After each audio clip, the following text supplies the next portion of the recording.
नमस्कार और science the real में आपका स्वागत है। हमारी श्रृंखला समय का संक्षिप्त इतिहास के इस तीसरे एपिसोड में हम एक ऐसी खोज की यात्रा पर निकलेंगे जिसने ब्रह्मांड के बारे में हमारी समझ को हमेशा के लिए बदल दिया। फैलता हुआ ब्रह्मांड। यदि आप एक साफ अंधेरी रात में आकाश की ओर देखें तो आपको कुछ ग्रहों के अलावा अनगिनत तारे दिखाई देंगे। ये तारे ठीक हमारे सूर्य के समान हैं, लेकिन हमसे बहुत दूर है।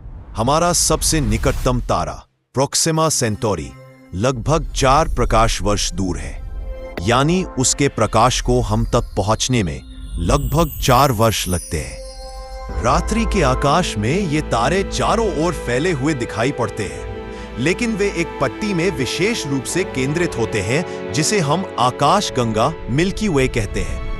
सन 1750 तक कई खगोलविदों ने यह सुझाव देना शुरू कर दिया था कि हमारी आकाशगंगा एक तश्तरीनुमा विन्यास डिस्क लाइक कॉन्फ़िगरेशन में स्थित है।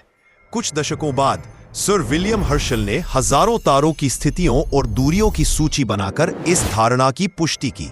लेकिन ब्रह्मांड के इस आधुनिक स्वरूप संबंधी हमारी धारणा अधिक पुरानी नहीं है।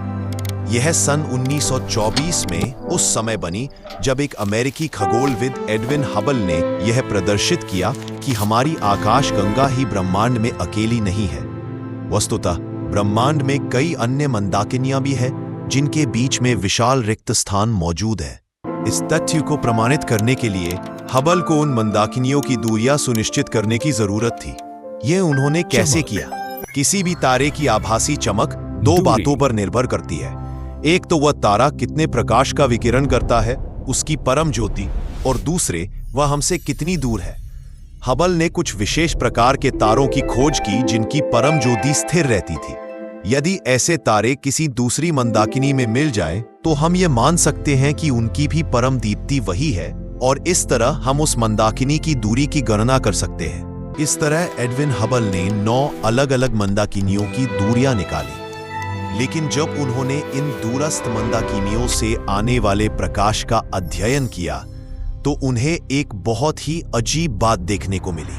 न्यूटन ने खोज की थी कि यदि सूर्य के प्रकाश को एक प्रिज्म से गुजारा जाए तो वह इंद्रधनुष की भांति 7 रंगों के वर्णक्रम स्पेक्ट्रम में बिखर जाता है।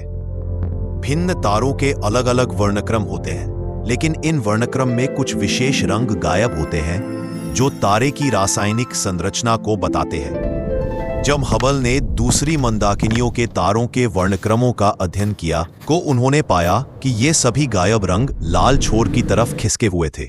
इसे अभिरक्त विस्थापन या रेडशिफ्ट कहा जाता है। इसे समझने के लिए डॉपलर प्रभाव को समझना होगा। सड़क पर से गुजरती हुई किसी कार की ध्वनि को सुनिए। जैसे जैसे कार पास आती जाती है, उसके इंजन की ध्वनि का तारत्व पिच भी बढ़ता जाता है, और जब वह कार हमारे पास से गुजर जाती है तो उसकी ध्वनि का तारत्व भी कम हो जाता है। प्रकाश और रेडियो तरंगों का व्यवहार भी एक सा ही होता है।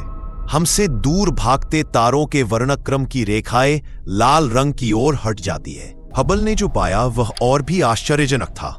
मंदाकिनी का अभिरक्त विस्थापन यादृच्छिक रैंडम न होकर हमसे उस मंदाकिनी की दूरी के सीधे अनुपात में है। दूसरे शब्दों में, जितनी अधिक दूर कोई मंदाकिनी है वह उतनी ही तेज गति से हमसे दूर भाग रही है। और इसका अर्थ यह निकला कि ब्रह्मांड स्थिर नहीं है जैसा कि पहले सभी ने सोचा था, बल्कि यथार्थ में यह फैल रहा है। विभिन्न मंदाकिनियों के बीच की दूरी समय के साथ बढ़ती जा रही है। यह खोज कि ब्रह्मांड का प्रसरण हो रहा है 20वीं शताब्दी की महान बौद्धिक क्रांतियों में से एक थी।